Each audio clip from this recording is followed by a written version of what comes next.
जय संविधान जय भारत। आप देख रहे हैं बहुजन की आज़ादी टीवी चैनल। दोस्तों, भारत की संविधान निर्माता डॉक्टर बाबा साहब आम्बेडकर जी की पत्नी माता रमाबाई, इनके जन्म जयंती का उत्सव पूरे भारत देश में मनाया जा रहा है और साथ ही गुजरात प्रदेश में भी दरेक शहरों में और जिलों में माता रमाबाई जी की जयंती का उत्सव मनाया गया, जिसमें स्कूली छात्रों ने और युवाओं और युवतियों ने काफी बढ़ चढ़कर हिस्सा लिया और रमाबाई के एक पात्री एकांकी नाटक में उनका अपना अभिनय बताते हुए लोगों को रमाबाई के जीवन संघर्ष से लोगों को कैसी सीख लेनी चाहिए, यह बात का संदेश उन्होंने अपने नाटक के द्वारा और अपने अभिनय के द्वारा लोगों को संदेश दिया कि रमाबाई अंबेडकर जी ने अपने जीवन संघर्ष के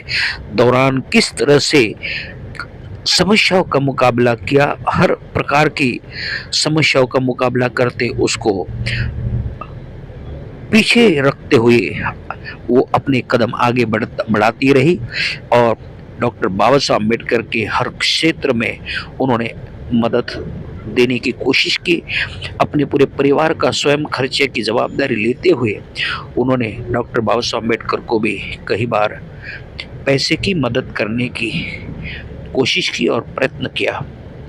इसलिए उनके त्याग तपस्या के कारण डॉक्टर बाबा साहब अम्बेडकर भारत के संविधान निर्माता बने और जिसके कारण आज भारत का हर गरीब बाबा साहब को याद करता है कि उनके कारण जो पहले की जो गरीबी थी, आज हम लोग धनवान हो गए, पैसे वाले हो गए और आज हम रमाबाई अंबेडकर और बाबा साहब अम्बेडकर जी के कारण ही धनवान बने। इसलिए हमारे धन और ज्ञान के दैवत डॉक्टर बाबा साहब अम्बेडकर और रमाबाई अंबेडकर, यह संदेश उन्होंने देते हुए अपने एकांकी नाटक के और अपना अभिनय बताते हुए पूरे देश में संदेश देने की कोशिश की। तो ये देखिए वीडियो, बच्चों ने और युवा युवतियों ने और स्कूली विद्यार्थियों ने भी कैसे रमाबाई अंबेडकर जी के जीवन चरित्र के आधार पर नाटक और अभिनय करते हुए किया।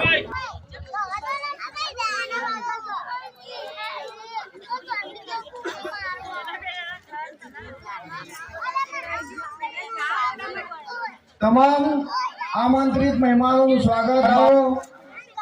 ફૂલઝડી ઉછાળી એક સાથે સ્વાગત કરજે। જોરદાર તાળીઓથી આમંત્રિત મહેમાનોનું સ્વાગત કરીશું। જોરદાર તાળીઓ થઈ જાય।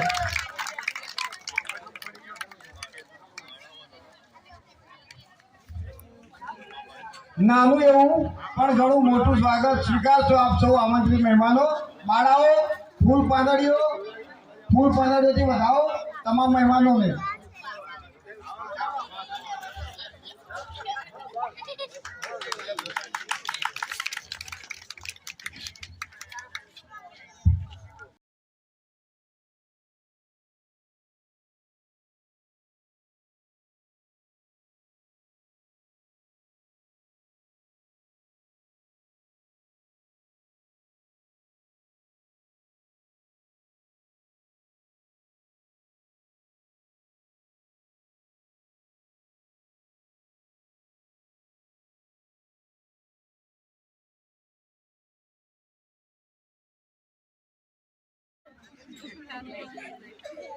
संकटों से जूझना रमा आई सिखा गई। संकटों से जूझना रमा आई सिखा गई। आबाओं से लड़ना रमा आई सिखा गई। घुट घुट आंसू पीना हमारी रमा आई सिखा गई। घुट घुट आंसू पीना हमारी रमा आई सिखा गई। आधी तूफान आए धैर्य नहीं खोया। आधी तूफान आए धैर्य नहीं खोया। चुप रहकर भी बहुत कुछ रमा आई सिखा गई।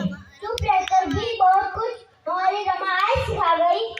स्वामी की सफलता में लिए त्याग करना रमा आई सिखा गई। स्वामी की सफलता में मन में लिए त्याग करना हमारी रमा आई सिखा गई और स्वाभिमान से मान से जीना हमारी रमा आई सिखा गई और स्वाभिमान से मान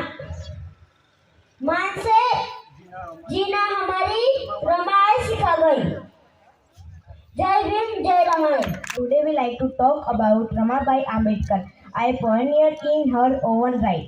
Ramabai Ambedkar is one of those women who silently stood resolute and rending of support to the architect of our constitution.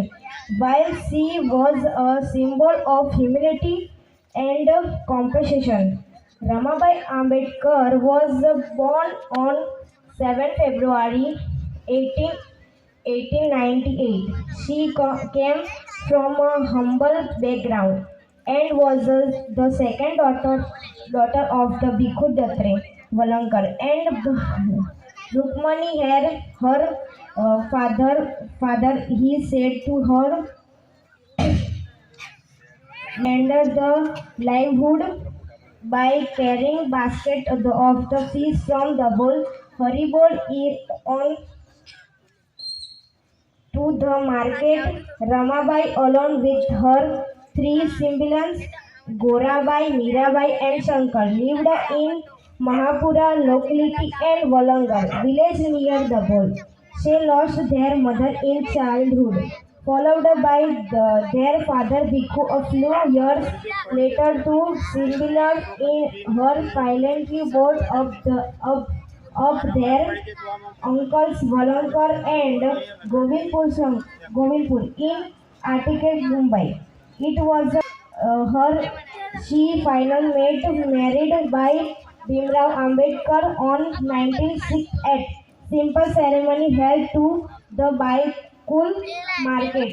Both of in open special corner while the bride's family was locked at other corners. It was એ મહાન વ્યક્તિનો જન્મ 7 ફેબ્રુઆરી 1898 ના રોજ મહારાષ્ટ્ર રાજ્યના વાણંદ ગામમાં થયો હતો.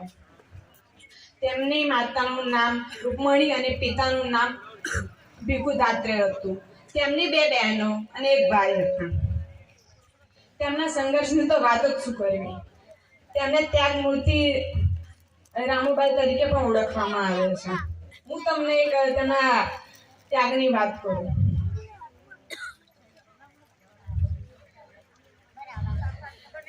એક માતા તેમના મરમ પથારીએ પડેલા પતિને સાચવતી, તેમનો સારવાર કરતી, તેમનો ઘર ચલાવતી, લોકોના ઘરમાં રાંધીને કામ કરીને ચલાવતી હતી. એક 7 વર્ષની દીકરી આ બધું જોઈ રહી હતી, એ આ બધું જાણી રહી હતી. ઉંમર થતાં જ તેમના માતાને આખા મગરું લાગ્યું અને બીમારી થતાં તેમનું મૃત્યુ થયું. તે 7 વર્ષની દીકરી ઉપર આખા ઘરની જવાબદારી આપી. કેમનું કરવું, શું કરવું, કેવી રીતે કરવું, આ રીતે સમય પસાર થયો. તે દીકરી કશું જાણ્યા વગર તે બહાર કમાવા જવા લાગી. ત્યાંની માતાની જેમ તેને બધાના ઘરમાં કામ કર્યું, રોટલા કર્યા. તેને તેના પિતા માટે સારવાર કરી દવાની. તેને તે તેના મામાને ત્યાં રહેવા ગઈ. એ 7 વર્ષની છોકરીની બુદ્ધિ તો જુઓ, આખા તેના મામાને ઘરનું કામ કરી લેતી. 1 વર્ષથી, 2 વર્ષથી, 3 વર્ષથી, 9-10 વર્ષની ઉંમરે તેના લગ્નની વાતો થવા લાગી. હવે એ 9-10 વર્ષની છોકરીને શું ખબર પડી કે લગ્ન એટલે શું? ત્યાંને તો બસ એટલું કે સારી રીતે તૈયાર થવા મળશે, ઘરેણાં પહેરવા મળશે, તેના લગ્ન થાય. એ પણ કેવા વ્યક્તિ સાથે જેને જીવનમાં બસ ભણવું ભણવું ભણવું, એ સિવાય કંઈ ન દેખાતું હતું. 15 વર્ષની થઈ. તેના 2 સંતાનો થયા, ઇન્દુ અને રમેશ. તે 15 વર્ષની છોકરી તેના સાસરા, પતિ અને તેના 2 દીકરા દીકરીઓની ઘર સંભાળતી, જવાબદારી લેતી. ત્યાં તેના પતિ આવ્યા હતા. મને વિદેશ જવા માટે સ્કોલરશિપ મળી છે. તેની પત્ની ગભરાતા કહે છે They were blessed with 4 sons, Yashwant, Gangadhar, Ramesh and Rajaratna, and 1 daughter Indu. However, only one son, Yashwant Ambedkar, survived to adulthood while the other 4 children died in infancy. While narrating the histories and great deeds of great men, we must give due to credits and pay our homage to those who humbly been a pillar of strength and inspiration to them. The life of Dr. Ambedkar would not have turned the way we remember today had it not been for Ramabai Ambedkar. We must remember her grit and determination while Dr. Ambedkar was pursuing his doctoral degrees. અને અહીંયા અમને બોલાવ્યા છે એ પણ આભાર વ્યક્ત કરું છું. અહીંયા મંચ ઉપર બધા વડીલો પણ ઉપસ્થિત છે, બહાર ગામથી પણ બધા આવ્યા છે.